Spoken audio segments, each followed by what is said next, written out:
The Honourable Marianne Street. Thank you, Mr. Chair.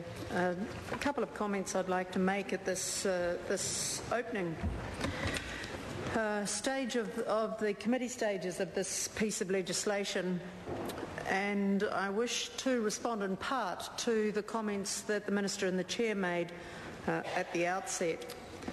But even before that, I want to draw it to the attention of the House again, because the previous speaker seems to have forgotten this, that this legislation originated with the Labour government and in fact was introduced in May of 2008 by the Honourable Shane Jones, then Minister of Building and Housing.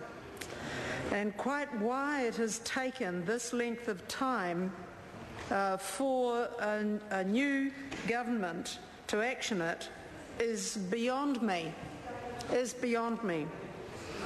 The protestations from across the House that this is a busy government absolutely belies the fact that it is entirely possible for this piece of legislation to have been dealt with in an efficient way through the Select Committee, and again why it has taken such a long time to emerge from the committee and then back at this point of the legislative process again is a mystery.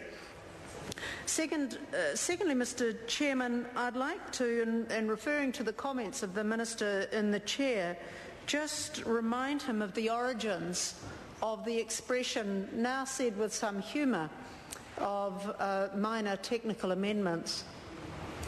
And if I remember correctly, and I'm happy to be corrected by those who have been here much longer than me, I seem to remember the origins of this phrase coming from the fourth Labour government, in fact, when Stan Rodger was proposing the State Sector Bill in 1986, which he referred to as a minor technical amendment.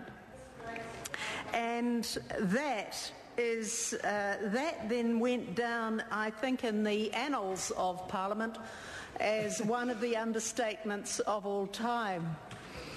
I remember myself having written a 20-page submission on behalf of the Labour Party at the time opposing the legislation, and I know you're getting me back to the point, Mr. Chair.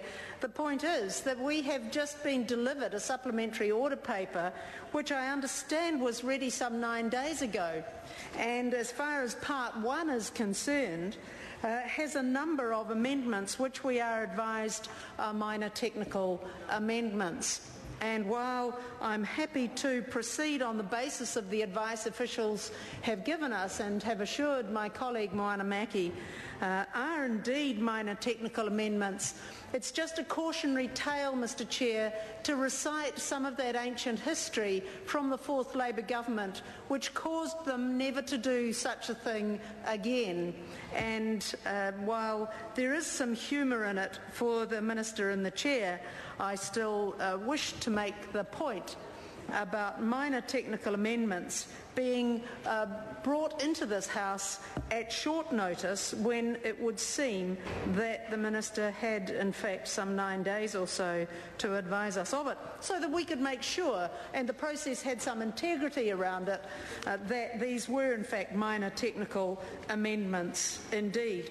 So with reference to Part 1, Mr. Chair, the Minister's supplementary order paper amends Clause 3A, Clause 4, Clause 5.1, Clause 5.2a, Clause 5.2b, Clause 5b.3 and Clause 6a, little b, all of which are in Part 1 of this bill. So this piece of legislation, the opposition, as my colleague has said, is happy to support. However, it is important that two things are noted. One, the origins of this legislation lay with the Labour government, who was trying at that time to ensure that the unit titles legislation was being updated to address contemporary building requirements. Thanks. The Honourable George W.